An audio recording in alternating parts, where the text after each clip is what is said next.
سنے اللہ کے نبی صلی اللہ علیہ وسلم نے حدیث پاک میں فرمایا خیرکم من تعلم القرآن وعلمہ کہ اے لوگوں سنو تم میں بہتر وہ شخص ہے جو قرآن سیکھتا ہے یا سکھاتا ہے، تم میں بہتر وہ ہے جو قرآن سیکھے اور سکھائے۔ اب ذرا سا رک کر کے اپنے ذہن پر زور دیجئے کہ اللہ کے نبی صلی اللہ علیہ وسلم نے یہ نہیں فرمایا کہ جو بائیولوجی پڑھے یا پڑھائے، سیکھے یا سکھائے وہ بہتر آدمی ہے۔ من الشاہدین والشاکرین والحمدللہ رب العالمین۔ غوث اعظم ومن بے سر و سامہ مدد، قبلہ دین مدد، کعبہ ایمان مدد۔ یا الہی قادری کر قادری رکھ قادریوں میں اٹھا، یا الہی قادری کر قادری رکھ قادریوں میں اٹھا، قدر عبد القادر قدرت نما کے واسطے۔ حضرات کرام القدر، یقیناً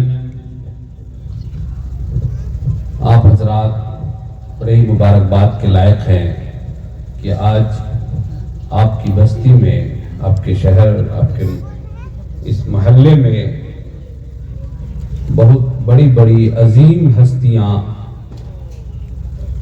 تشریف لائی ہیں۔ جو ذرہ جہاں ہے وہیں آفتاب ہے، خواہ وہ نقیب اہل سنت ہوں۔ نقیب اہل سنت الحمدللہ جیسے ہی گاڑی سے اترے اور آتے ہی کہا کہ پہلے میں جو ہے اپنی موجودگی کو ظاہر کرنا چاہتا ہوں، اور الحمدللہ بغیر کھائے پیے بھوکے پیاسے اتنا اچھا بولے کہ حق ادا کر دیا۔ اللہ رب العزت جو ہے ان کے سینے میں مزید زور عطا فرمائے۔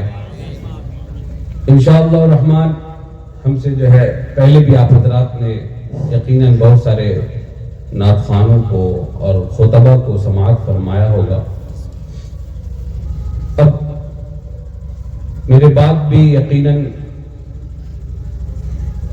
وہ شمس و قمر، چاند و سورج کو آپ دیکھیں گے جو آسمان خطابت کے درخشندہ ہیں، اور ان کی تابندہ نقوش جو ہے پوری دنیا پر ایسے چھایا ہوا ہے جیسے کہ سورج اپنی روشنی سے ہر ایک کو منور کر دیتا ہے۔ بے شک سبحان اللہ۔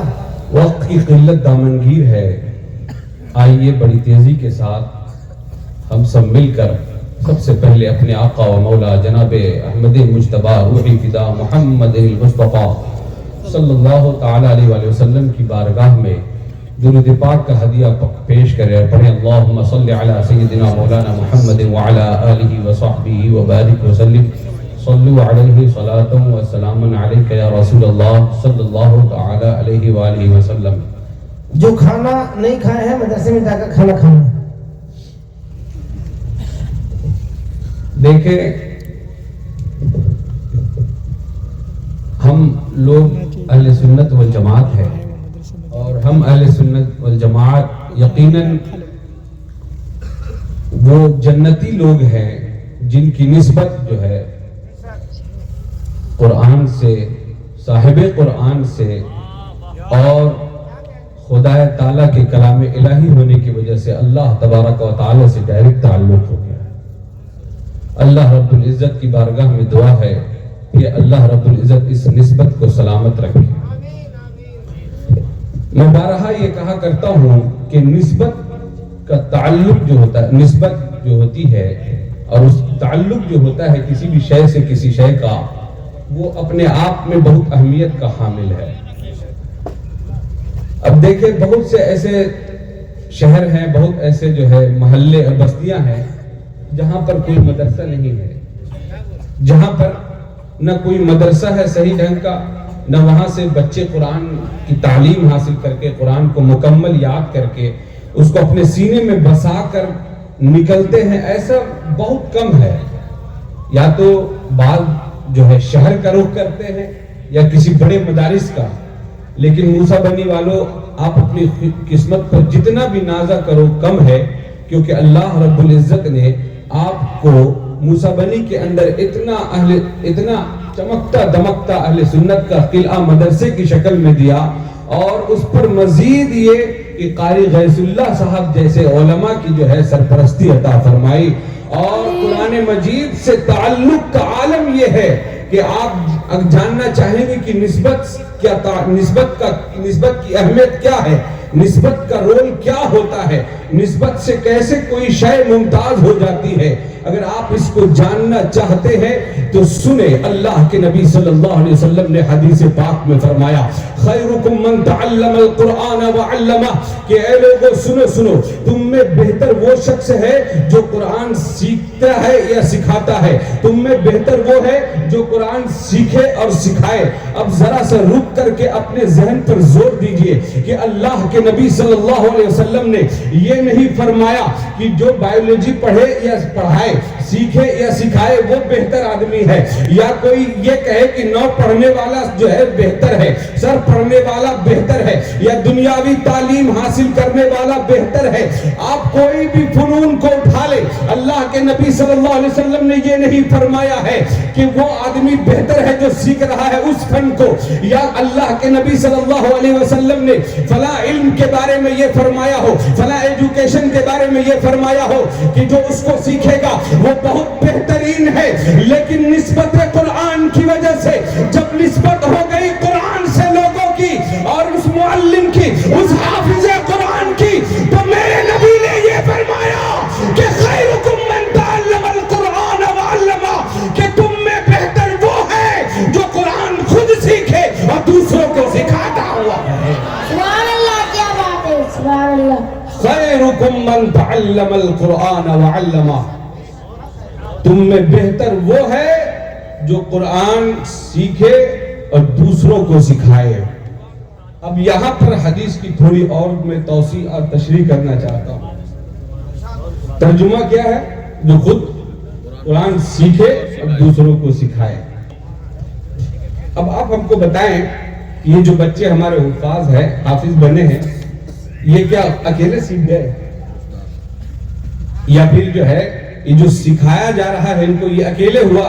نہیں، بلکہ آپ لوگ خوش نصیب ہیں جو وہ لوگ جو چندہ دیتے ہیں، وہ لوگ جو ان حافظوں کی مدد کرتے ہیں، وہ لوگ جو مدرسے میں چندہ دیتے ہیں، جو ان لوگوں کی کفالت کرتے ہیں، وہ لوگ جو ان کی گاہے بگاہے مدد کرتے رہتے ہیں۔ اور دوسری طرف ہمارے یہ علماء اور حفاظ، اس مدرسے کے جو حافظ ہے، اس مدرسے کے جو قاری ہے، اس مدرسے کے جو اساتذہ ہے، اگر آپ اس حدیث کی روشنی میں دیکھیں گے تو وہ تمام لوگ بھی بہتر ہے جن لوگوں نے قرآن کو سیکھا ہے اور قرآن سکھانے میں ان لوگوں کی مدد بھی کی ہے۔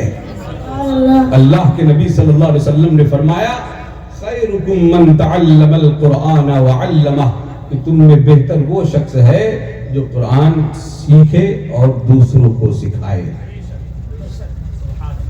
حضرات، آج زمانہ ترقی کر کے کہاں سے کہاں چلا گیا، اور ہمیں یہ طعنہ دیا جاتا ہے کہ یہ مسلمان ابھی تک جو ہے وہی کے وہی ہیں، قرآن یاد کر رہے ہیں، چلا رہے ہیں، قرآن سیکھ رہے ہیں اور سکھا رہے ہیں، حدیث پڑھ رہے ہیں، پڑھا رہے ہیں، وہی روایتی مدرسوں میں لگے ہوئے ہیں، یہ طعنہ دیا جاتا ہے۔ لیکن ان کو معلوم نہیں ہے کہ اس قرآن کے واسطے اللہ کے نبی صلی اللہ علیہ وسلم نے اور اللہ کے پیغمبر اعظم، پیغمبر انسانیت صلی اللہ علیہ وسلم کے صحابہ نے کتنی قربانیاں دی ہے۔ جنگ امامہ آپ کو یاد ہوگا کہ جنگ امامہ میں کیا بنا تھا؟ قرہ حفاظ جب شہید ہوئے تھے تو صحابی رسول صلی اللہ علیہ وسلم نے آ کر جو ہے حضرت ابوبکر صدیق سے جو عرض کیا کہ اگر یہی معاملہ رہا تو سارے حفاظ ختم ہو جائیں گے، تو اس کا کوئی بندوبست کیا جائے، قرآن کو جو ہے مصحف کی شکل میں تدوین کر دی جائے۔ چنانچہ حضرت ابوبکر صدیق کے زمانے میں جو ہے تھوڑا بہت جو ہے تدوین کا کام مکمل ہو چکا تھا۔ یہ یقیناً کہا جاتا ہے کہ رسم عثمانی اور مصحف عثمانی ہم پڑھتے ہیں کیونکہ حضرت عثمان غنی رضی اللہ تعالیٰ عنہ کے دور میں وہ مکمل ہوا۔ تو آج جو مصحف آپ دیکھ رہے ہیں، قرآن کا جو پیج دیکھ رہے ہیں، وہ سب حضرت عثمان غنی رضی اللہ تعالیٰ عنہ کے دور خلافت میں مکمل ہوا، لیکن اس کی ابتدا حضرت ابوبکر صدیق رضی اللہ تعالیٰ عنہ کے دور میں ہو چکی تھی۔ اب دیکھیں کہ اس زمانے میں قرآن، صاحب قرآن یا اسلام یا صاحب اسلام کو جو ہے مٹانے کے لیے یا ان کی جو ہے عزت پر، آبرو پر ہر ایک طرف سے جو ہے یہ لوگ کوشش کرتے ہیں کہ جو ہے کسی طرح سے ہتک کی جائے. لیکن آپ کو معلوم ہونا چاہیے کہ یہی وہ قرآن ہے جس کی ذمہ داری خود رب قدیر نے لے لی. کون اب اس کو جو ہے اس کا بال باقا کر سکتا تھا؟ کون اس کو مٹا سکتا تھا؟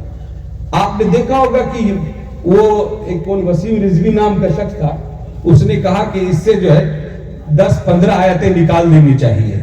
ارے نادان، اگر تو اس سے چمٹ گیا ہوتا تو آج زمانے میں تو عزتوں سے نوازا جا رہا ہوتا، ذلت و رسوائی تیرا مقدر نہ ہوتی. دیکھ یہ حفاظ کرام کو کہ قرآن اپنے سینے میں بسائے ہوئے ہیں، تو اللہ رب العزت نے اتنی عزتیں دی ہیں کہ جہاں بھی جائیں گے یہ ہمیشہ آگے ہی رہیں گے. جہاں بھی جائیں گے لوگ ان کو عزت کی نگاہ سے دیکھیں گے. جس محلے میں چلے جائیں گے لوگ ان کو ادب سے بٹھائیں گے اور کہیں گے حافظ جی السلام علیکم. لیکن تم نے قرآن کا انکار کیا، قرآن کی آیتوں کا مذاق اڑایا، تو اللہ رب العزت نے تجھ سے دین بھی چھین لیا. اور یہی پر بس نہیں، ذلت و رسوائی تمہیں ایسی مقدر ہو گئی کہ روئے زمین پر ابھی تمہارا نام لینے والا کوئی نہیں بچا. تو ایک طرف تو یہ قرآن کے حافظین اور قرآن کے قارئین جو یاد کر رہے ہیں، دوسری طرف وہ لوگ جو قرآن سے عداوت کر رہے ہیں. میرے بزرگوں دوستو، اب سنیں کہ اللہ کے نبی صلی اللہ تعالیٰ علیہ وسلم نے کیا فرمایا جو حفظ کرتا ہے ان کے بارے میں. اللہ کے نبی صلی اللہ تعالیٰ وسلم نے حدیث پاک میں فرمایا عن ابی ہریرہ قال قال رسول اللہ صلی اللہ تعالیٰ علیہ وسلم يقول اقرأوا القرآن فإنه يأتي يوم القيامة شفيعا لأصحابه. کہ اللہ کے نبی صلی اللہ تعالیٰ علیہ وآلہ وسلم نے فرمایا کہ قرآن مجید کو پڑھو، قرآن کی تلاوت کیا کرو، اس لیے کہ قرآن مجید کل قیامت کے دن میں اپنے پڑھنے والوں کے لیے شفیع بن کر کے آئے گا، سفارشی بن کر کے آئے گا. یعنی کہنے کا مطلب کیا ہے؟ جو شخص بھی اپنے سینے میں قرآن کو بسا لیا ہے، اپنے سینے میں قرآن کو یاد کر لیا ہے، جس نے بھی قرآن مجید کو اچھے طریقے سے پڑھنے کی کوشش کی ہے اور پڑھا ہے، تو اللہ کے نبی صلی اللہ علیہ وسلم فرماتے ہیں لوگوں سنو یہی وہ قرآن ہے کہ کل قیامت کے دن میں جب آئے گا تو اس کے اوپر اگرچہ جہنم واجب ہو چکی ہوگی، لیکن یہ قرآن کہے گا مولا یہ دنیا میں مجھے پڑھا کرتا تھا، چنانچہ میں تیری بارگاہ میں سفارش کرتا ہوں کہ اسے قرآن پڑھنے کے سب کو تو پھیل میں جہنم سے آزادی عطا فرما اور جنت کا پروانہ عطا فرما دے. چنانچہ جنت میں بھیج دیا جائے گا. اور ایک دکھ بھی ہے جو میں آپ کے سامنے شیئر کرنا چاہتا ہوں. ہم مسلمان قرآن کی عظمت کو نہیں سمجھتے، قرآن کی اہمیت کو نہیں سمجھتے. ہم نے قرآن کو ہدیہ کرایا اور طاقوں پہ سجا کے رکھ دیا ہے، جزدان میں لپیٹ کر گرد و غبار کے حوالے کر دیا ہے. بہت دکھ کے ساتھ یہ کہنا پڑ رہا ہے. میرے بزرگوں دوستو، قرآن کو آپ چھوڑ دیے ہیں، یہی وجہ ہے کہ آج جو ہے ہم ہر جگہ جو ہے ذلیل و رسوا ہو رہے ہیں. اگر قرآن ہم پڑھتے، قرآن کو مضبوطی سے تھامے رہتے تو ہمارے ساتھ جو ہے آج یہ رسوائیاں نہیں ہوتی. میرے بزرگوں دوستو، آپ جانتے ہیں اس وقت پوری دنیا میں سب سے تیزی سے پھیلنے والا مذہب کوئی اور نہیں، مذہب اسلام ہے. مذہب اسلام ہی وہ مذہب ہے جس میں جو ہے قرآن مجید موجود ہے. اور آپ کو پتا ہوگا وہ ابھی جو ہے بہت بڑا پادری فرانس کا، وہ بہت بڑا پوپ مانا جاتا تھا، وہ جو ہے جب اس قرآن مجید کو پڑھتا ہے، قرآن مجید کو پڑھنے کے بعد عالم کیا ہوتا ہے اسے بھی اللہ رب العزت نے ہدایت نصیب فرمائی اور وہ بھی مشرف اسلام ہو گیا. اللہ اکبر، یا رسول اللہ، یا رسول اللہ، زندہ باد، اللہ اکبر، یا رسول اللہ.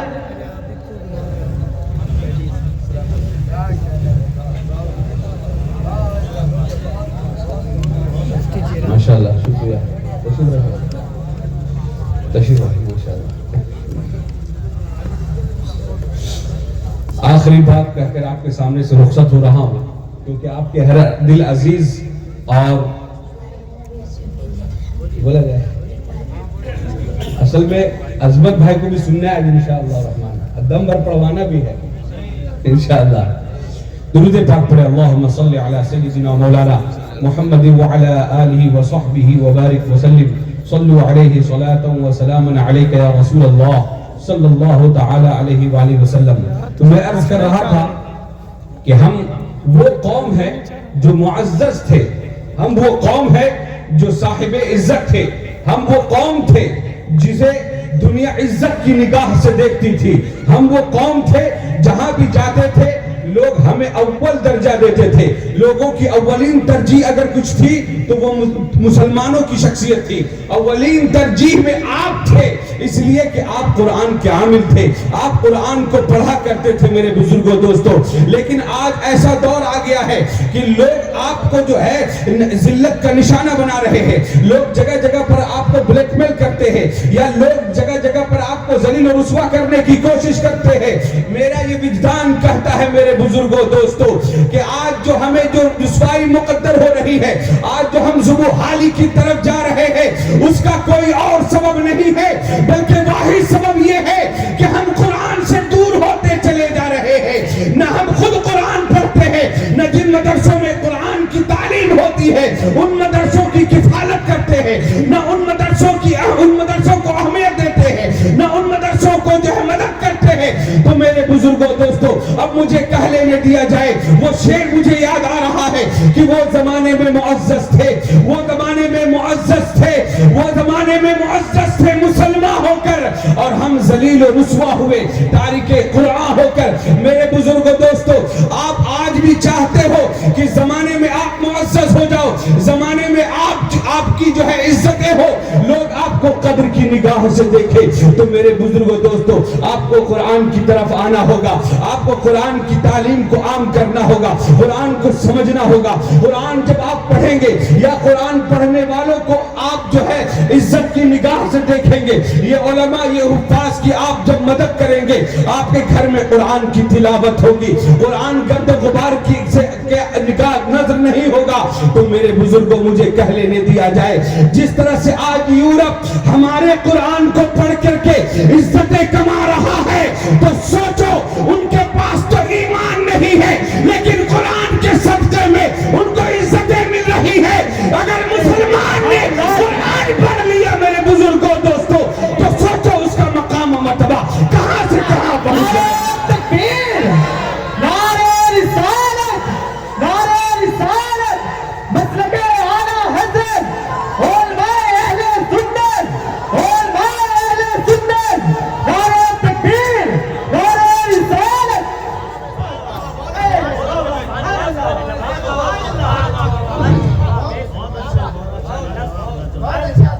حضرات یہ المیہ ہے ہمارے قوم مسلم کا کہ نہ ہم قرآن پڑھتے ہیں اور نہ ہی جو ہے کسی کو قرآن پڑھتا دیکھنا چاہتے ہیں. جزاک اللہ, ماشاءاللہ, بارک اللہ فیکم. درود پاک پڑھے. اللہم صلی علی سیدنا مولانا محمد وعلی آلہ وصحبہ وبارک وسلم.